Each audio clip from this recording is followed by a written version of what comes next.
We all know that Ron DeSantis, the governor of Florida, would like to be the Republican nominee. To do that, he's got to beat Trump. And he says that Trump is running to the left of where Republicans are.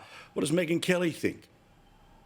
Take, for example, the trans ideology. DeSantis has come right out and said a man can't become a woman. A woman cannot become a man. That's silly. That's just silly. It's not possible. And has been very aggressive about trying to shut down this nonsense in Florida. Trump hasn't done any of that. We continue to wait Trump's more forceful statement on that. There's reason to believe he's not going to do it. DeSantis has hardcore plans for what he's going to do at the border and how he's going to actually build the wall that Trump didn't build. Well, we'll see. Is he actually going to do that? He says he's going to fire the FBI director. Well, we'll find out whether Trump is saying that. He's trying to get to the right of Trump on quite a few issues. And I think it actually could be effective. He's criticizing the First Step Act, where Trump let a bunch of people who were in jail out of jail, saying that they'd been too harshly sentenced based on drug crimes and other related, not all drug, there were some violent offenders.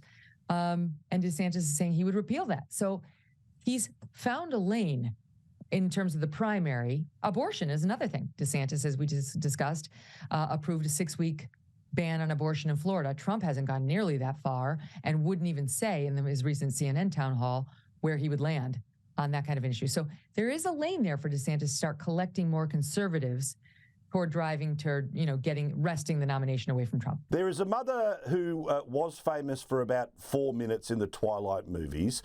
She claims that her child is non-binary and she's blowing up because parts of Target are trying to have it both ways. They want to be all pride in New York, but they're getting some backlash in the South. So I just walked into Target and the right behind me here where you see all these lovely swimsuits, that's where the Pride display used to be. And I came in here 2 days ago and my 7-year-old, who's non-binary, saw it and said, "Look, Mom, it's Pride. Look, they're going to celebrate me." And because some people complained and threw some stuff to the ground, or I don't know what happened, they have moved the Pride section to the back of the store. First of all, non-binary is not a thing. You are not both male and female. You do not identify as both. Just stop it. Stop engaging in this fiction with your child. Your 7-year-old doesn't even know what that means. Your 7-year-old probably believes in the Tooth Fairy and the Easter Bunny and doesn't know what non-binary is unless you forced it on him, madam. That's what you did. Undoubtedly. And now you want us all to know as you virtue signal in Target about how traumatic it will now be for a young junior to walk into the store because, claims this mother who was in the Twilight movies, I brought them, you got to use them, I refuse, I don't know whether the child's a boy or a girl, but them into the store, and they said, "Mom, they're centering me. Mom, they're celebrating me with the Pride display." That never happened. That's a lie. And that she then cannot bring them back because they'll see the display has been moved, Paul. And then the child's whole existence will be dehumanized, erased, and they will understand for the first time the extreme prejudice against the non-binary, which again is not a thing. So this person is in need of attention. Obviously, their acting career isn't going so well. Her name is Rachelle Lefevre, and she's decided to whine about her child to try to make her child into a national issue because she needs clicks, I guess. And now she actually filmed herself in Target working up some fake tears. Don't forget, this is an actress after she made a fake non-binary child out of her 7-year-old. Apparently, Prince Harry is already talking to divorce lawyers. So this is kind of interesting. This is the woman that the papers are citing for this reporting is a longtime royal insider, a socialite. She's been right. I've been following her because she's great TV. She's been right about a lot.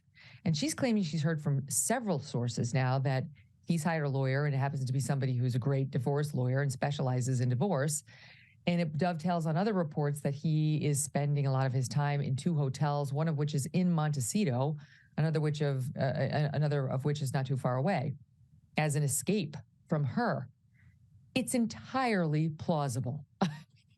All they've done for 5 years is complain and moan and see themselves as downtrodden victims. That doesn't tend to spur a lot of feelings of love and happiness and close bonding. I mean, I guess in the crisis mode it might, but I mean, they were in the first year of their marriage when she was allegedly suicidal because of her bad press, Paul, because of her mean articles about her. So this is not somebody who seems particularly well. And he's got his own mental health challenges that he's documented in many different places. He doesn't seem to be getting that much better.